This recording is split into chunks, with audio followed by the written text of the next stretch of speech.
The only people who don't want to disclose the truth are people with something to hide. Get rhythmic. If it's too late to worry and you're too blue to cry, then get ready for Dr. Lori Roth. She's a PhD, black belt, host, singer, songwriter, mom, gun owner, survivor, and a red-blooded American through and through. From 3,000 feet up in the mountains of Washington, it's the Annie Oakley of the airwaves. Ready or not, here she comes, Dr. Lori Roth.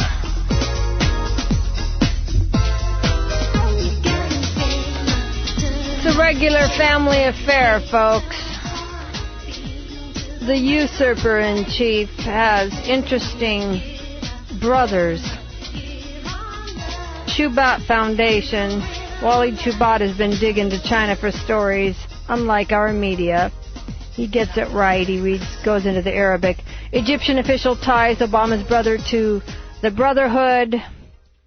Isn't that nice? And then Wally Chubat has tied Obama's other brother to nasties in Africa and criminals and jihadists and things like that. Yeah, it's just a pretty little family affair, isn't it? There's all kinds of stuff going on. There's investigations that continue with Obama. Where he was born, does it matter?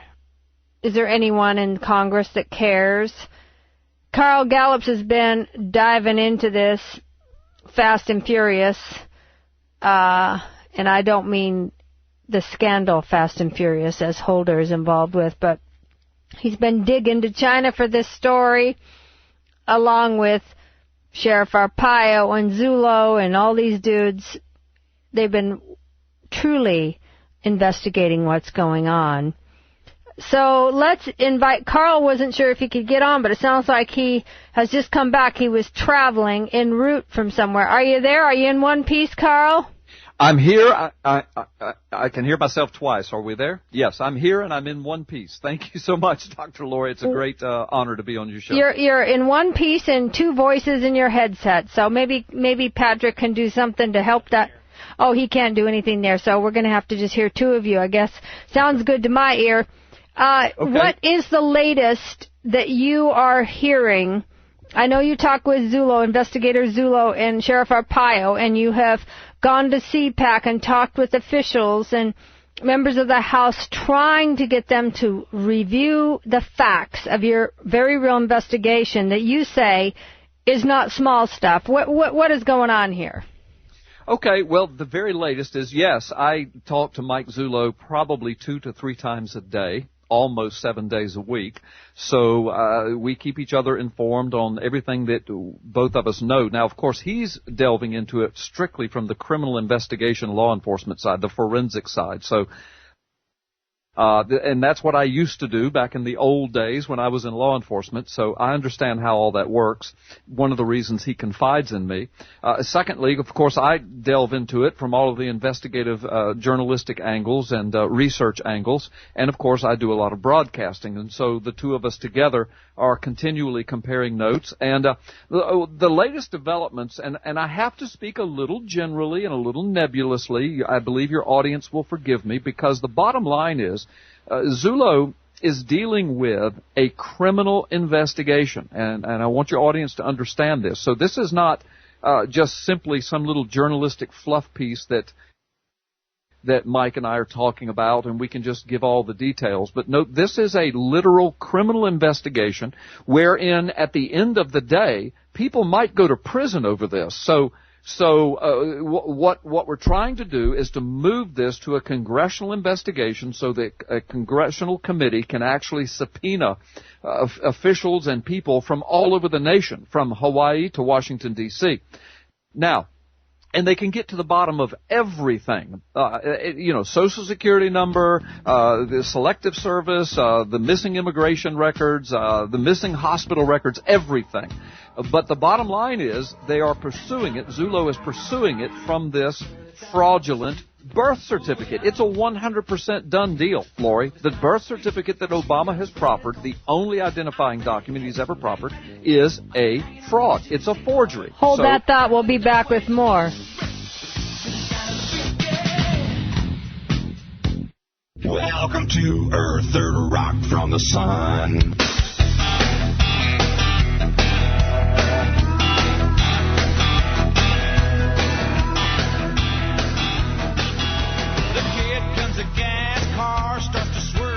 We're talking about national investigations, not just with the IRS, the NSA, Benghazi, all the other nonsensical bull rot that we've had to endure for 5 years. But we're talking about an ongoing investigation with real criminal type, law enforcement type people that, like Sheriff Arpaio and Carl Gallups is a former law enforcement officer. He's now an author, a best-selling author, not just a schmuck author. He has a big fancy church. He speaks the word. He's a patriot, and he has been in touch with Investigator Zullo several times a day, every day, and they are investigating. It's a criminal investigation. You were starting to share that this is real. It has been verifiably proven by numerous document examiners that the birth certificate that Obama back in April showed the nation and all the media was an absolute forgery, which is a criminal offense, is it not? Yes. Well, yes, it is. Yes, yes, and yes to everything you just said. And your audience needs to know that those who have suspected that this was a fraud from the beginning, and you've been marginalized, made fun of, lampooned and lambasted, you have now been vindicated, regardless of what Congress does. You just need to know. I mean, hold your head high, square your shoulders. You're not a nut. You don't have a tinfoil cap on your head. You have been vindicated by a 2-year-long criminal forensics investigation, a multiplicity of investigators, a bevy of digital document experts, and now, of course, the latest, which you and I have already reported on, Reed Hayes out of Hawaii, a Democrat, an Obama supporter for years, worked for Perkins Coie law firm, Obama's law firm that's used to defend his birth certificate, which is kind of a oxymoron because there's no birth certificate to defend. But Reed Hayes has been an expert witness for that law firm. He has signed a 40-page affidavit declaring that the birth certificate is a 100% forgery. So hold your head up, Dr. Lori Roth's audience. You have been vindicated. Now, in the meantime, we are doing our dead-level best to get this before a congressional committee, an investigation committee, because it is a crime, and it goes all the way to the Oval Office. Not saying that Obama himself sat down and forged his birth certificate. I doubt seriously if that happened. But somebody in the White House either did or had it done. Somebody in the White House uploaded that document to the Internet. Somebody in the White House handed it to Barack Obama and said, here's your birth certificate. And then Barack Obama went before the cameras of the world and said, this is me. And then made fun of us, got on the talk shows and mocked us with it. And now we discover the whole thing is an absolute forgery, fraudulent fabrication. Let's talk plausible deniability, one of his wonderful Saul Alinsky tactics he likes to use with everything. I didn't know. Oh, I know, I didn't get it. So he's playing this little game. So he could easily say, well, someone handed that to me. I had no idea it was phony. Or is there any way, shape, or possibility at all, you're a former law enforcement officer, that the President of the United States, this attorney, this dude, would not know that he was not born in America? Yeah. Technically, legally, let me explain how it ought to work. Technically and legally, he could proffer that defense because he could say, well, look, I've been told all my life I was born in Hawaii. I can't help it if my parents lied to me. I can't help it if my lawyers lied to me. I can't help it if my White House goonies that I sent down to Hawaii lied to me. I can't help it if the Department of Health lied to me. How was I to know?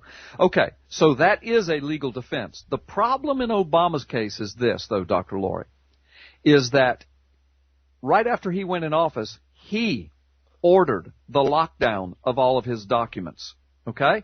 Ever since then, He and his attorneys have stonewalled any legal attempt to get at any of his identifying documents. When he finally did produce one, it has turned out to be a fabricated forgery. Sheriff Arpaio has said on several occasions publicly to Obama, if you'll just give us access to the Department of Health microfilm evidence, we will clear you. We will vindicate you. If you were actually born in Hawaii, and if you think somebody has messed with your records, if somebody has been messing with you, let us know. We will vindicate you. We will let people know that you, Mr. President, have been duped. So all of his plausible deniability technically really has been taken away from him. Now, of course, he'll try to proffer that, and who knows what the legal system will do. But the bottom line is, I really, I personally think Obama will serve out the rest of his term unless they can impeach him on, Benghazi or the NSA scandals, something like that. They might impeach him on this fabricated birth certificate.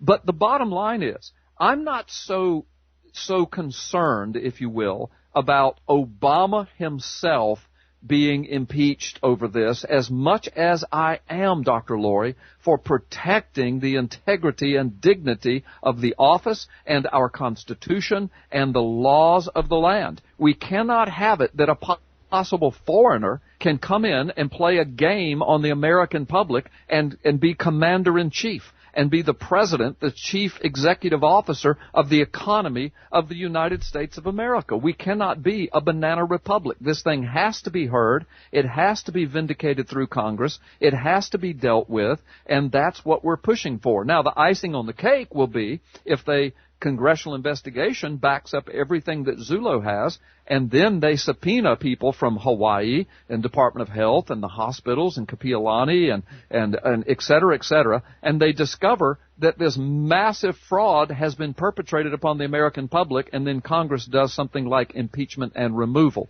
That would be icing on the cake. But my biggest concern at this point, right here today, as we sit here today, is that we find out, we get this thing adjudicated from Congress, a congressional investigation, so that the law of the land and the Constitution is once again upheld and not shredded. Now, that's what we're working for, Dr. Lori, and we're working hard. And the latest breaking news is that even today, WND ran an article in which they declared that they had an exclusive interview with Congressman Steve Stockman out of Texas, who is one of the congressmen with whom Mike Zulo and I spent hours with when we traveled to Washington and to CPAC. But Congressman Stockman has declared, according to WND, in an exclusive interview, that he does have legislation pending to get a full congressional investigation going. Now, this was rumored several weeks ago in a town hall meeting by Congressman Yoho out of Florida that Stockman had contacted him and told him that, and Yoho said that he would agree to be a part of it. Well, we were trying to verify all of that. In the meantime, WND ran a story today wherein they claimed that they had an exclusive interview with Stockman, and Stockman confirmed that he does have legislation. So, in the meantime, I know that Mike Zulo has been in touch with Stockman's office. I'm not at liberty to discuss the details of that conversation, but I can assure your listeners that there are several angles of approach that are moving forward on this, getting it before Congress. Does all of that make sense? Yeah, it does. I guess my question is, if indeed it is determined via the investigation from Congress that this president has not revealed that he was born here in America, and maybe even proof would show its ugly head eventually that he was born in Kenya or something. I mean, I know Dr. Jerry Corsi went there, and he thinks he was born there, but we haven't seen the proof. Can you impeach a president that has not been proven to be a citizen of the United States? Do they have the right to impeach someone who's not a citizen? Well, let me say this about that. I am not a constitutional lawyer, nor do I play one on television. I do not claim to be a legal expert on those matters of impeachment and natural-born citizenship status. It would seem logical to me that if we were to be able to determine in an official, adjudicated manner that the man in the White House is not only is he not eligible under the constitutional rules, but he's not even a citizen. Let's say that that's the case, okay? I'm not making that as an official declaration of the Zulo investigation. I'm just answering your question. Let's say that it is the case that it's discovered that he's not. I would certainly think logically that there would be legal mechanisms to remove him from office. I mean, how could it be that we could allow an illegal president to continue to run the nation? So just logically thinking, I would think that there would be a mechanism. But please understand this, and this is important. Mike Zulo's investigation and what I'm doing with him, this really is not a birther movement at this point. At this point, I'm going to say something that's going to shock your audience, but I want you to hear me all the way out. At this point, I really don't care where he was born, because the presenting fact is there has been a federal crime, a felony committed in and around the Oval Office in the fabrication and forgery of an identifying document, which, by the way, is the singular identifying document ever proffered by Obama as his identifying papers. That's what we're concerned with. That's what we're pushing forward. Now, as Congress jumps into this, starting there, and if they then determine that, as a matter of fact, he wasn't born here, then where was he born? And then we get into all the questions you just asked. But what Zulo and I are doing, we're not approaching Congress saying that we don't believe he was born here. What we're doing is we're approaching Congress saying, look, a massive, unconstitutional federal crime has been committed by the man in the White House or people surrounding him, by the Oval Office. We asked for identifying documents, the population of America did, and he brought forth a forgery and posted it on the White House website. That's despicable. That's criminal. And that's where we're starting. So to answer your question, I would certainly think that that if we discover officially that he is not even an American citizen, certainly there must be a mechanism for removal from office. Can you imagine, going down to South America and becoming president of Peru? And then they discover that you're not even from there, you're not even eligible, don't you think they would remove you from office? Probably and kill me. That's what, I'm not saying we should kill Obama. No.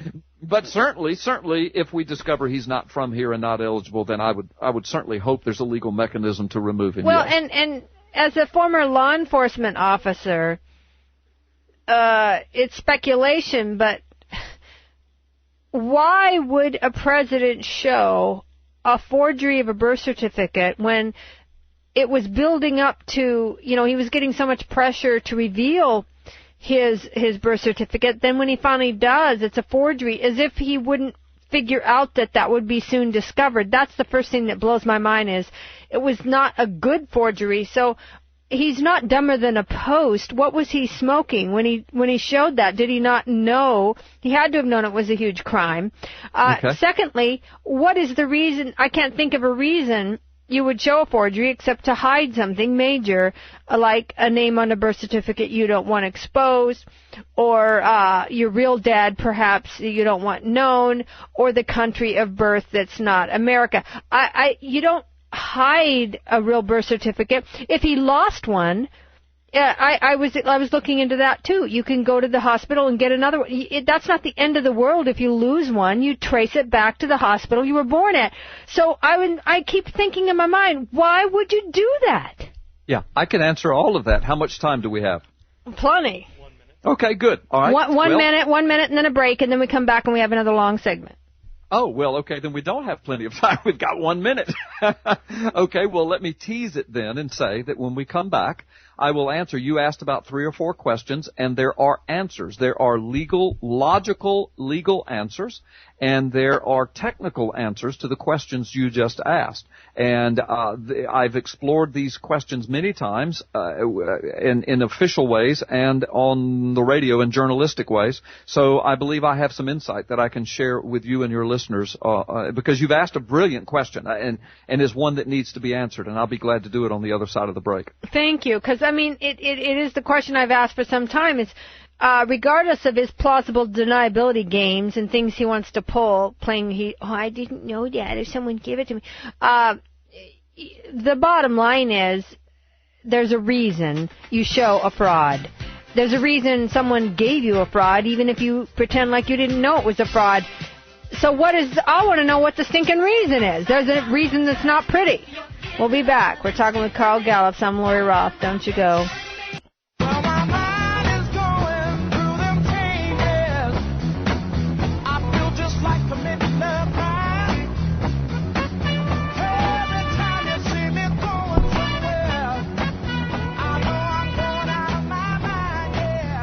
I'm talking with former law enforcement officer Carl Gallups, who's a best-selling author now, pastor, patriot.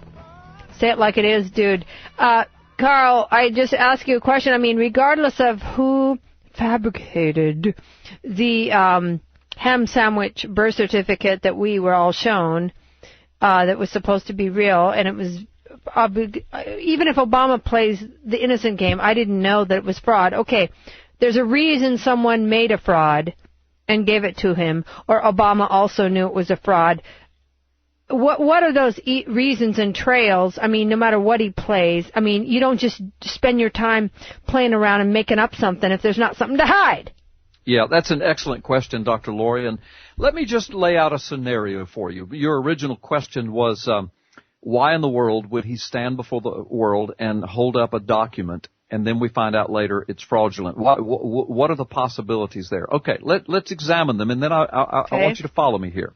All right, the first one is truly this idea of plausible deniability. What if he just really didn't know? What if all of his life he thought, he asked his attorneys, go to Hawaii, get this thing, bring it back, I want my birth certificate. They walk in, they hand it to him, they say, this is it. He looks at it. Well, he's not a digital document expert. He's sitting behind his desk in the Oval Office. He sees it. He sees his name. He sees all the facts that he's been told. He says, okay. He goes to the cameras. He, says, this is my birth certificate, et cetera, et cetera. All right. That's the first possibility of why he would do that. Because like you said, he's not dumb as a box of rocks. Why would he do this? If now that we know it's 100% a fraud, why would he do it? All right, number one is that. Maybe that's what he thought. However, as I said earlier, that one kind of is flushed down the toilet now because it's been 5 years, all the investigations that have been done, all of the appeals and the cries, all of the evidence that's been out there. I mean, he's the one that locked all of his documents down and still refuses to bring them forward. So it's really hard for him to say at this point, well, I just didn't know. I mean, it's really hard. All right, so if that one is not the case, then what else is left? Well, there really are only two possibilities. One of them is that he does have a real birth certificate, but to just jerk around the so-called birthers, he decided he'd play a little trick and produce this fabricated fraudulent document, put it on the White House, and so he could sit back and say, aha, look at these idiots running around like fools. At the last second, I'll produce the real one. Now, some people think that's what he's up to, but here's my response to that. Well, that would be very stupid, because you mean in an attempt to play a trick on millions of citizens in the United States, he would commit felonies and break federal law and submit himself to, I mean, that's like me robbing a bank, holding people at gunpoint, taking the money, and then 6 months later bringing it back and saying, aha, I was just pulling a trick on you. Well, I'm sorry, I'm still going to jail for that, So some people have suggested, well, he's just playing a trick. I mean, I've heard Glenn Beck say that on his radio program, and I've said, no, how ridiculous can that be? Yeah. Because they're not that stupid. Okay, now, Dr. Lori, that only leaves us with one other plausible reason. If it wasn't a plausible deniability scenario where he just really thought it was real, that can't be at this point. And if it wasn't that he was playing a trick, and I don't think they're that stupid to break all kind of laws to play a trick. Yeah. Besides, what kind of president is that to play a trick like that, okay? So the only other reason, logical, law enforcement, forensic reason, why a fraudulent document would be produced is because he doesn't have a real one. Now, you might say, but why was it done so sloppily? Why was it so bad? Again, yeah. Obama himself would not have known that. He would not have had the ability to submit it to those forensics. Number two, and Zulu has said this publicly, so I can go ahead and say it. There is great forensic speculation, even by Reed Hayes, that the wrong document was put up on the White House. In other words, it's a legal speculation. It's a forensic speculation that perhaps the document that we have in our hands was hastily posted, and that was the working document and not the one that they meant to release. And that makes sense that could have happened. And then when it was found out, I mean, within hours of it being posted, document examiners all over the United States were looking at it and getting on the internet. I mean, even kids, even teenagers who have a great, ability to work these document programs, they were posting YouTube videos saying, this thing's a fake. This thing's a fake. Look. And they were showing the different layers, et cetera, et cetera. So within hours, the whole world knew, at least they felt, that the thing was a fake. Well, now, with the 2-year criminal investigation and all the forensics and Reed Hayes, et cetera, we know it is. All right? So the only plausible possibility, really, is that he doesn't have a real American birth certificate, so they had to produce this fraudulent one, or the one he does have somehow renders him ineligible, and or there's something embarrassing on it, so they felt the need to fabricate one. I really believe that the people around him thought they would get away with it. But I think they made a series of mistakes in their haste to post it. Now you might ask, why would they be so hasty to post it? Well, you got to remember what was happening during that time. Dr. Jerome Corsi was getting ready to release his book, Where is the Birth Certificate? Dr. Jerome Corsi has already released several investigative pieces that have gone to #1 on the New York Times, and the White House was panicking.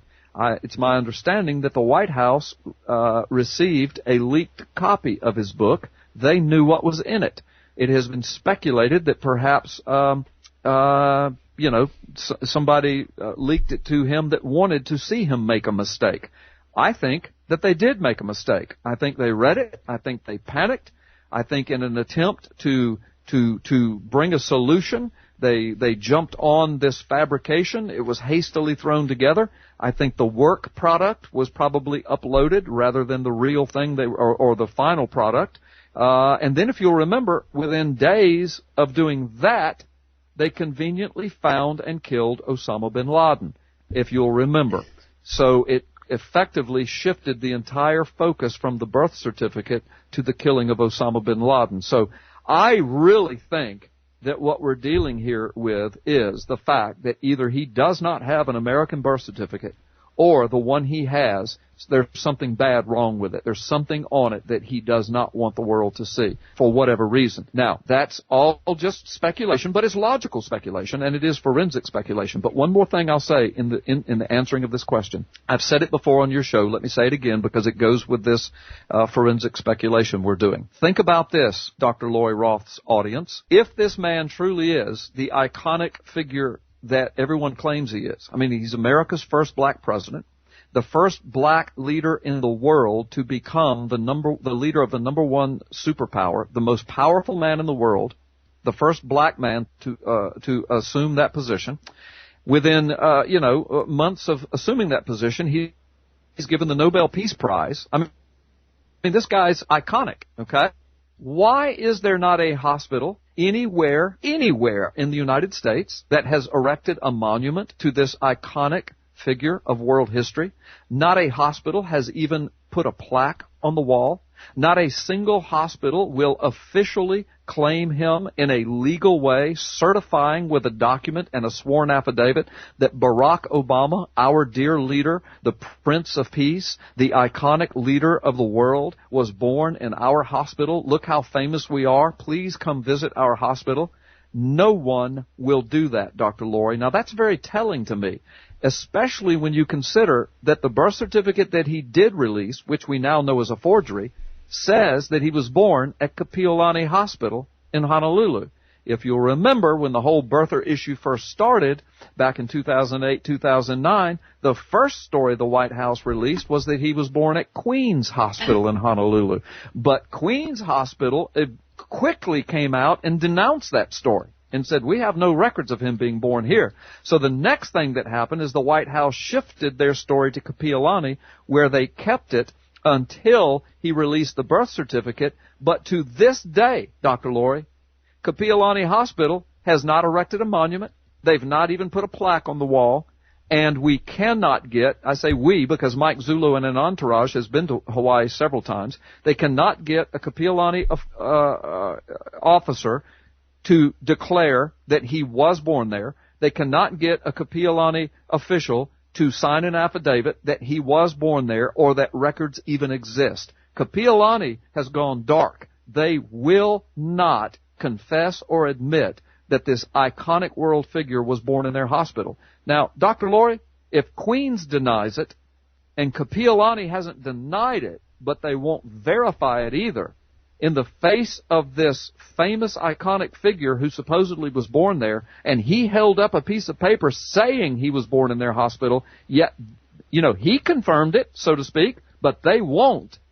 Well, the only logical explanation for that is that he wasn't born at Kapiolani. Because, see, presidents come and go, naturally speaking. Hospitals have to stay in business for the long haul. Yeah. If it's ever discovered that, that Kapiolani lied, just fabricated about this, their integrity goes down the toilet, and they know it. I suspect that's why they will not verify that he was born there. So if he wasn't born in Queens, and he wasn't born in Kapiolani, and those are the only places he has ever said he was born, and Hawaii is the only state that has even hinted that he might have been born there, well, where was he born? Well, the logical conclusion was he wasn't even born in the United States, Dr. Lori. So there's my long answer to your brilliant question. Well, and we haven't seen proof. Well, we've seen some proof, certainly, that point in the direction of Kenya, with the former ambassador of Kenya and his grandmother saying he was born there. And they were proof, celebrating. yeah. I mean, it looks fairly certain. Doesn't it look like he was born in Kenya by people's reactions there? It does to me. I can tell you that is not the official conclusion of the Zulu investigation. They have not made a declaration of that. Hang on. When the sun go down, I get with my friends.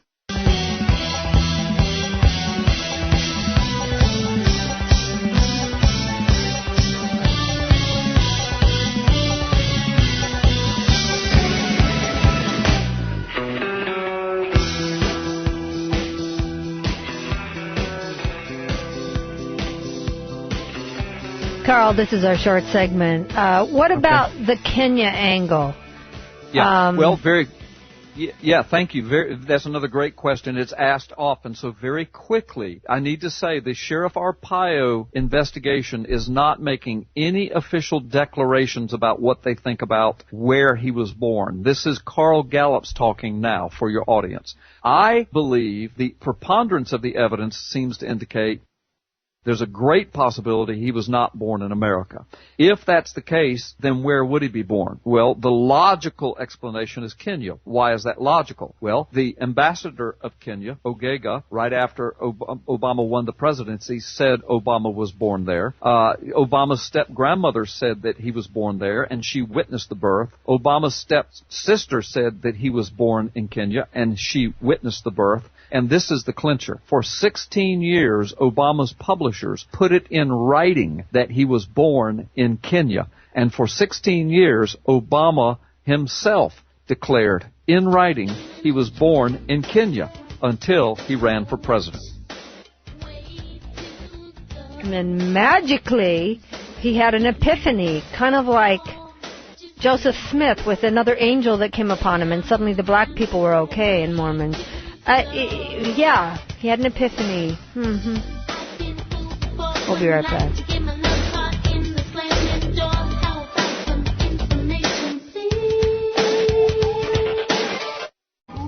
Carol, in our final segment together today, what kinks are we seeing in this case, this unfolding case? Well, as in any lengthy criminal investigation, you're going to run into dead ends, you're going to run into roadblocks, you're going to run into kinks. And that's to be expected. Listen, Mike Zulu and I, and Sheriff Arpaio, we've said from the beginning, all we want's the truth. We're not out to politically crucify a president because we disagree with his politics, so therefore we're going to drum up some false fabrication charges on him. No, all of the evidence shows that this is a fabricated felony federal crime, and that's what we're going with. Along the way, the Obama bots, I call them, those that are squarely in his camp, who are disinformation officers of the Obama regime, some of them, we believe, even tied to the White House itself, which is another federal crime. Anyway, for the last several years, they have thrown curveballs and disinformation campaigns, and some of them have been legitimate sounding enough that when they come, Zullo and the cold case posse, they have to investigate. I mean, they have to. That's because they're professional law enforcement officers. See, these guys can throw curveballs all they want because they're punks and thugs. But Zullo and the cold case posse and Arpaio, they're real lawmen. So when a curveball comes their way, they investigate it. The bottom line is, where we are today, every single curveball that has been thrown, all I can say officially and publicly is they are of no concern to the criminal investigation. Now, the OBOTs desperately want to know what we know, and they want the details so they can start another disinformation campaign, but I am not going to come on radio and television and give the details of a criminal investigation, and neither is Zullo. So the OBOTs can just be happy until the day it comes before Congress. Then they'll find out what we know. Then hopefully it will be too late for them to play a game and do a jig. Well, yeah, of course it will, because by then people will be subpoenaed from Hawaii to Washington, D.C., and they'll be appearing before Congress or either go to prison. So, that's the way it's going to be. And that's the way we're doing it. And, so that's why I said from the beginning I had to be a little nefarious, not nefarious, that's the wrong word. I had to be a little nebulous, there's the word. I had to be a little nebulous with your audience. I had to be a little general in my disclosure of information. And the reason is because this is not a game. This is a criminal investigation concerning the White House. A crime has been committed by somebody in the White House and representing the president. And so we got to get it before Congress because it goes directly to the identity of the commander-in-chief. Assuming that it goes through and there's impeachment papers, the House still has to get the Senate to sign off on it, so it still may be stonewalled, the action, even if they can prove it. Yeah, and that's true, but, that shouldn't stop us from going forward and exposing to the public. The outcry could be so great. I mean, Nixon, the outcry was so great, he just resigned. Clinton was impeached, but it never was approved by the Senate, but yet he was impeached, and that Mark went with him and still is with him today. So I'm not out to crucify Barack Obama politically. I'm not. I want the Constitution protected. I want the truth out there, and I want those of us who have known this all along to be vindicated. And as I said, we have been vindicated. We only have a few seconds left. Can people still get their hands on your best-selling book, the runaway hit, Magic Man in the Sky? Oh, yeah. Go to Amazon. Go to carlgallops.com or go to Amazon. You can still get it. It's still going crazy. And you have a new book out. I do. A book and a movie coming out by WND Books and WND Films. It'll be released in November. It's going to be a blockbuster runaway. Can't wait to tell you about it. Yeah, tell me later when you can. Bye-bye. Will. Bye-bye. The only people who don't want to disclose the truth are people with something to hide.